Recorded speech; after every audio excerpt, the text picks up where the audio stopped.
There was a vote. Zeus got the sky, Poseidon got the sea, and Hades got the underworld. The god of the underworld is just respected because he lives in the underworld. It's just fun.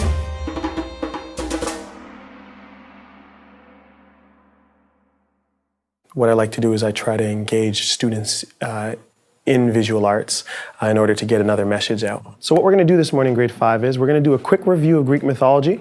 We're going to talk about some of the heroes, some of the monsters, some of the terms from Greek mythology, and then we're going to switch gears and we're going to get into some of the things we did in math. Myth comes from the Greek word mythos, which means something someone says. It is traditionally a story commonly set in the past involving the actions of divine beings and or human heroes. It was originally passed by word of mouth. We were working on Greek mythology in social studies. In addition to that, we were working on geometry, transitional geometry. So what we tried to do is we tried to put them together, make it something a little bit more cross-curricular, and present it to the kids in a way that they would enjoy. All right, so we have a picture here, and this is a picture of Greek gods. Does anybody remember what this picture is of? It's the Trojan War. The Trojan War. And again from the Trojan War, who remembers what this picture is of? If you guys remember exactly from the Trojan War. Yes, Mr. Alex. Trojan horse. Trojan horse. And what did they do with the Trojan horse? Well, they thought it was a gift. But a few of them snuck in the horse while they rolled it in and then waited till nighttime. And then when everyone was asleep, they came out and killed everyone. And who is this guy right here? Okay? You guys all should know who this one guy is right here. Courtney? It is Zeus, Okay, and what can you tell me about Zeus? the king of gods, and the youngest of Kronos and Rhea. Okay, all right. And who is the most powerful of the Olympians? Is it him? Yeah. Yeah. We have the characters up there that we've discussed in class. There's a description of them, of their powers, of their weaknesses. We've also talked about places in ancient Greek times. So we have all of the places that are up there on our anchor charts also. So if the kids are not sure how to spell something, it's up on their anchor chart. Well, I'm going to introduce you to some shapes, okay? And we're going to play around with them, and then we're going to construct some monsters with those shapes. Okay, you guys up for that? Yeah? Okay. Yesterday, the day before, we talked about transformations, okay, and transformational geometry. And we talked about translations, reflections, and rotations. What's this picture of up here? It's a picture of a person water skiing. Yeah, but it looks like there's two of them, and they're sharing the same blade. No, one's a reflection, one's the real person. Okay, so which one would be the reflection? Which one would be the real person? The real person would be at the top and the reflection would be at the bottom. What about this one over here? Courtney, can you tell me what's going on in this picture over here? There is a boy, I think, looking into the water and sees him as a reflection. Yeah, and it looks like almost looks like he's spitting water at himself, right? And here's another one where everyone's on the beach. But this one was a tricky one. Do you guys remember when we looked at this slide the very first time? Alex, what was the different thing about this slide here? That the top is the reflection and the bottom is the actual. Yeah, all it is this one has been rotated and flipped, okay? The top is the bottom and the bottom is the top, all right? What is this an example of? We have one thing on one side, we have this, which is our mirror line, and we have the exact same thing on the other side. What's that example of? Reflection. A reflection. Awesome. Last one that we're going to talk about before we get to the fun stuff is a rotation. So if we're looking at this PowerPoint right here, grade 5, we see that this is the same shape, and all it's doing is moving around, okay? It's moving around in 360 degrees. One of the things that we used was tangrams. They are geometric shapes. The kids understand that geometric shapes sometimes fit together. They can be flipped, they can be rotated, and at the same time they can be translated.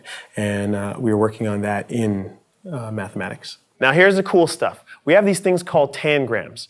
And today, grade 5, you guys are going to get a sheet of tangrams. There's a whole bunch of different colors. What we're going to do is we're going to take these tangrams, we're going to cut them up, and we're going to make our Greek mythological monsters using these shapes. All right? And if you don't think we can do it, I'm going to show you exactly how we can do it.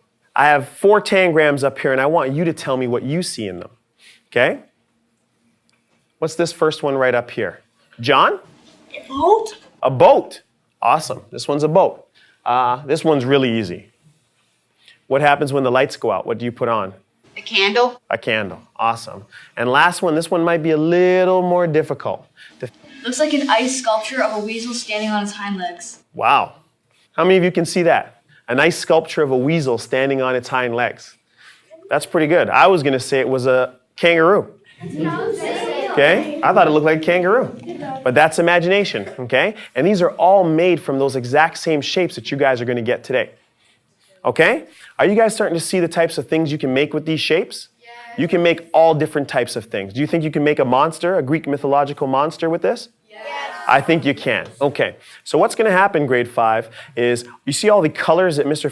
Fioret has in his hand? On each one of those, there's an outline of a tangram on here, okay? All of you can see that?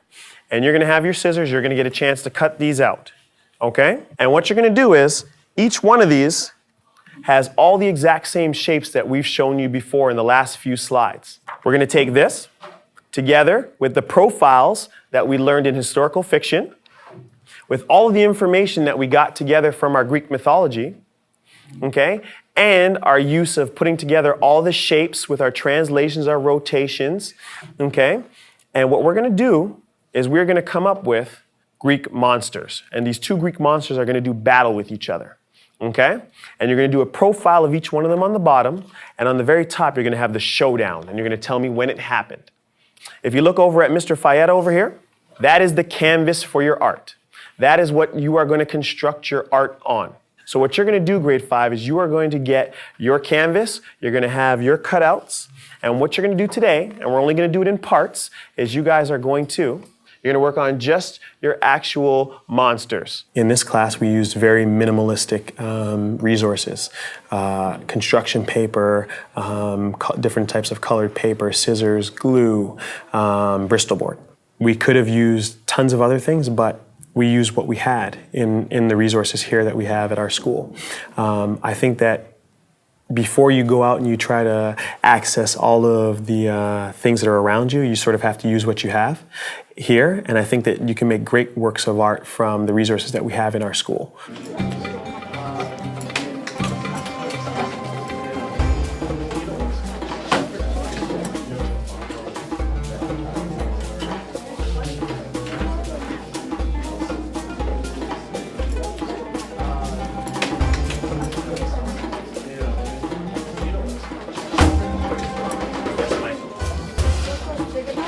I think those are big enough, yeah.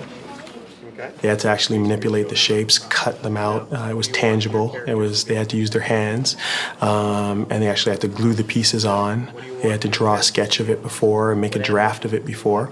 They actually had to put thought into the names for these characters because, we have some background in the previous things that we've done with it, as far as finding out names and places of Greek mythological creatures and heroes, and then again putting it together with the profile from the historical fiction. Okay, what would it be though? It's supposed to be that thing. Okay, and what's that thing? Gordusa. Mine is Cyargus. He's part Cyclops and he has 101 eyes because he's part Argus. How do you pronounce it? Argus. Argus. And he has 101 eyes because of the big one eye from the Cyclops. And his power is, I don't know his power yet. What's this guy's name here? Cycloppers. Cycloppers, all right. Why'd you call him Cycloppers? Because he's part siren and part cyclops. Okay, and both those are mythological creatures? Yes. Awesome, all right. And what about your other character here? He's like a centaur, only instead of half human, he's half cyclops. Ooh, I like that. Why'd you already start using these sorts of shapes here? Why did you have it constructed like this and not sort of realistic? Because I know we're gonna do that on the good copy. Oh, okay. You're gonna use your actual shapes from your tanagram in order to create these figures? My favorite part of the lesson was definitely sketching out the creatures and deciding what it was going to be. You got to make them however you wanted, and you didn't have to make them a certain way. I really like what you have here. Can you tell me something about these characters? Can you tell me about this first character here? What's his name, or what's her name? Sparkus. Sparkus, I like that. That sounds like a good, strong Greek name. Okay, what is Sparkus the god of? God of Furious Wind. Furious wind. I like the use of words. Furious. That's pretty awesome. Okay, his name is Minogon. He Minogon. goes Okay. up to 20 feet. Oh, so he grows up to 20 feet, or he's 20 feet tall right now? He grows up. He grows up to 20. Okay, so he's a grower. He pops up and he goes. Then he's the monster of rocks. He's a monster of rocks. Okay. And he works for Hades. He works for Hades. Okay. This one is a Sidra, which is a Cyclops and a Hydra. Those are supposed to be 3 heads. That's a neck. Like those 2 things right there. Those are wings. That's a tail. That's his body, and those are his 2 legs. This one is I think it's supposed to be a Minoran, which is a Minotaur and I think a Siren. So he can fly, and he's really, really strong. Those are his 2 wings. That's his head. Those are his arms, legs, and body. Mr. Downs has made math a lot more interesting through the assignment because I get to make shapes and stuff like that. I'll go into monsters and basically create my own showdown with the 2 monsters. I think visual arts is an avenue where you can engage a lot of students because not a lot of the regular subjects appeal to kids.